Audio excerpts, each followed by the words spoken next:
So I'm going to talk a little bit about building an inclusive organization. And after the evidence that we just heard, it sort of speaks for itself. And we look at the information and the data that was provided to us, and the disparities are stark and shocking. The data is upsetting, without a doubt, from our state and from many other states. However, we need to change the landscape. It's required now. It's something that we need to do. So businesses need to begin to invest in the young minds that we cultivate, for one, here at Towson University, and that we have some great students who are talented and ready to graduate and become a part of the workforce. So the evidence and the experience of businesses all over the world suggests that diversity and inclusion lead to more innovation, opportunities, and better access to talent, better business performance. So I shared with you, you'll see up on the screen, whoever has there you go, just a small cartoon to get us started to talk about we need to diversify our businesses, right? So I believe that there is no better time than now for organizations to strengthen diversity, equity, and inclusion efforts.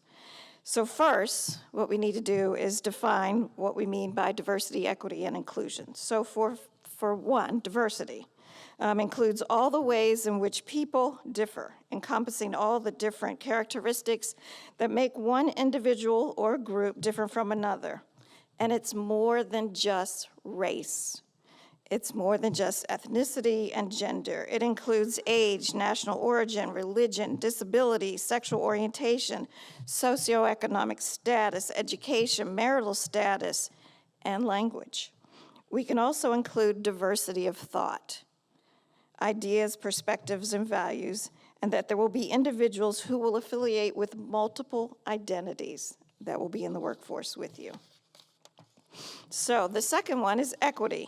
It's fair treatment, access, opportunity, and advancement for all people, at the same time striving to eliminate barriers that have prevented the full participation of some groups. And we saw that in the slides that were presented by Mike. And then lastly, inclusion, to create an environment where an individual or group can feel welcome, respected, supported, and valued to fully participate, and that's key, to fully participate. While an inclusive group can be diverse, a diverse group is not always inclusive. Understanding and recognizing unconscious bias can help businesses and organizations be deliberate about addressing issues of inclusivity. So for this presentation, and trust me, this is not an exhaustive list because it is now condensed because I've got 7 minutes. I'm going to hit the highlights for you, okay? So first, we're going to be talking about just the steps to building a diverse and inclusive organization. What are some of the things that we can do? So one, make the economic case. And you can flip to the next, thank you. Make the economic case. Organizations and countries that tap into diverse talent pools are stronger and more efficient. Economists see discrimination as economic inefficiency, the results of a systematic misallocation of human resources. The workplace discrimination against employees are based on race, gender, and sexual orientation, costs businesses an estimated $64 billion annually. And that amount represents the annual estimated cost of losing and replacing more than 2 million Americans who leave their jobs because of unfairness or discrimination. That's a lot of money to lose. So it makes sense to leverage that talent pool of different populations. Look beyond the obvious. 2, look at the market base. It's out there. Organizations will better serve their customers if they reflect the diversity of their market base. And if we're talking about here in Maryland, you have a huge pool of talent of diverse individuals to select from. A dramatic demographic shift has now begun in America, and we can see that right here in our city and in the states beyond us. And so the majority population will be those of color, according to the Census Bureau. So in the private sector, companies recognize the buying power of minority populations, and you need to highlight that diversity because it's critical to growing the market share. In the nonprofit sector, clients are our customers, and they want to see themselves represented in the organizations that serve them.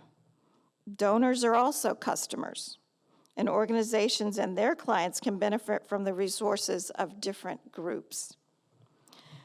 What's more, organizations and diverse leadership are more likely to understand the needs of a diverse client base. So select leaders for your organization that are diverse. Number 3, better output. The use of mathematical modeling and case studies show diversity leads to increased productivity. So I've got 90 seconds. She is rushing. All right. So build some teams, committee boards, and other diverse groups, and then go outside of what you normally do. Number 4 would be retention. Satisfied and engaged employees, more effective and more productive. If they don't feel a part of the organization, and if they don't feel valued, and if they don't see a probability for advancement, they're going to leave you. And then number 5 is social justice. Each person has a value to contribute, and we must address those barriers. So, just as you know, this is a journey. It's going to take some time, some energy, and a willingness to make a commitment, but it's absolutely the right thing to do for your business, your people, and our community. So I want to end with a quote. Click for me. There you go. And our workforce and our entire economy are strongest when we embrace diversity to its fullest, and that means opening doors of opportunity to everyone and recognizing that the American dream excludes no one. Thank you.